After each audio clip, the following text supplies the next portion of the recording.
Donc, je m'appelle Inès Joffet, je suis animatrice technicienne au CEDAPA. Dans le cadre de Fermadapt, l'intérêt c'était de se retrouver en groupe pour parler en fait des difficultés vécues par les fermes face à des épisodes un peu intenses de changement climatique. On voyait que les différentes personnes s'alimentent les unes les autres. Certains ont testé des choses que d'autres ne connaissaient pas ou n'ont pas encore osé tester. Donc ça permet aussi de les motiver les uns les autres, d'échanger sur ce qui marche, sur ce qui ne marche pas.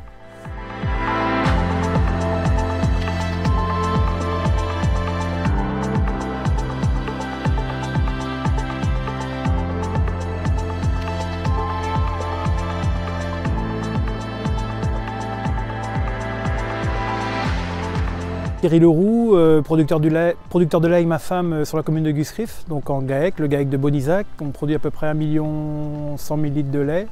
On a 146 hectares SAU, 50 hectares de maïs, le reste est tout en herbe. Donc on produit beaucoup de fourrage conservé à base d'herbe. Et les vaches pâturent également à peu près de avril à octobre. Et on nous a proposé donc d'intégrer le programme Fermadapt.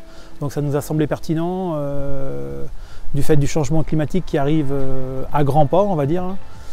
Surtout depuis l'année 2022, ça a été une année marquante pour nous. On a vécu des choses qu'on n'avait jamais connues auparavant. Et donc on compte un peu sur le programme Fermadapt pour trouver des solutions pour un peu anticiper l'avenir et ces nouveaux changements qui vont encore nous perturber sans doute. Alors, le groupe de l'Est a commencé à travailler en 2022. Le premier jalon a eu lieu à l'automne et le but c'était d'abord de faire un petit peu un bilan de est-ce que je me sens vulnérable? Est-ce que ma ferme est vulnérable par rapport au changement climatique? Est-ce que je l'ai déjà vécu? Est-ce que je me sens loin de ça? Est-ce que j'ai tout en tête finalement? Ensuite, on a fait une deuxième journée où on allait un peu plus loin sur cette question. On savait s'ils étaient ou non vulnérables et on a utilisé un outil qui permettait en fait de zoomer un peu sur les différents aspects de la ferme. Est-ce que les bâtiments sont adaptés? Est-ce que mes prairies survivent, on va dire, aux épisodes un peu difficiles? Et voilà, on a zoomé sur différents aspects de la ferme pour un peu évaluer cette vulnérabilité de façon plus précise. Puis le jalon 3 est arrivé, donc c'était en milieu d'année 2023. Le principe cette fois-ci c'était de jouer au jeu sérieux du rami fourrager. Donc ça consistait à faire un petit peu partir d'une ferme fictive qui était la ferme moyenne du groupe et regarder sa situation actuelle, puis la projeter dans le futur et voir si cette ferme telle qu'elle est aujourd'hui peut résister au scénario de changement climatique du futur qui est inspiré de scénarios réels qui ont été élaborés. Et ensuite, c'était de travailler sur toutes les adaptations qu'on peut mettre en place. Donc ça portait beaucoup sur manque de fourrage, manque de stock et comment du coup mettre en place des solutions qui permettent de faire plus de stock, de toujours pâturer en 2040. Dans notre groupe lait, on va utiliser Fermadapt surtout sur 2 points. À notre niveau, ça va être les travaux qui vont être faits en bâtiment d'élevage, c'est-à-dire les volets pour ouvrir les bâtiments, un programme aussi sur la ventilation des bâtiments. Et la deuxième chose qu'on va travailler, c'est surtout l'aspect végétal, donc les variétés ou les espèces qui résistent plus à la sécheresse. C'est pourquoi on a tenu à être présent aujourd'hui à Moron pour cette journée qui va un peu répondre aux attentes liées aux fourragères.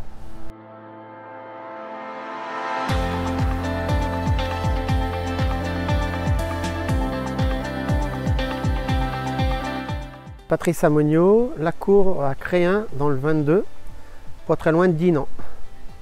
On est en vache laitière bio, 65 vaches laitières et la suite. Et on engraisse à peu près une dizaine de bœufs tous les ans pendant 3 ans. Nous, on a à peu près, sur 138 hectares, on a à peu près 125 hectares d'herbe. Et malgré qu'on ait grande herbe, on a 1 UGB hectare à peu près. Et on voit bien la période d'été toujours de plus en plus compliquée.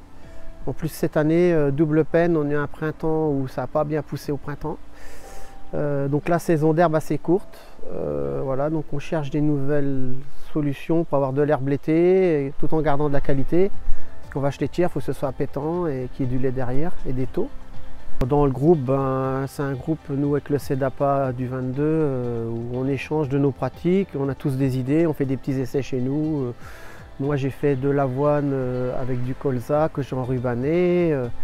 Voilà, j'essaye des petites choses comme ça pour avoir de la protéine l'hiver, moi. Et là je suis venu voir les essais qui ont été faits à Moron sur les dérobés d'été, avec une implantation au 15 mai, première valorisation vers le 10 juillet, voir si je peux adapter ça chez moi, en fonction de ma pluviométrie, de mes sols et de mes envies aussi. Et aussi l'aspect travail qu'il faut voir aussi. En conclusion, on peut dire que l'herbe, voilà, la culture de l'herbe, c'est une culture à part entière, ça ne s'improvise pas. Et voilà, comme j'ai dit, il faut être au taquet avec l'herbe. Il faut vraiment s'en occuper et nous le rendra.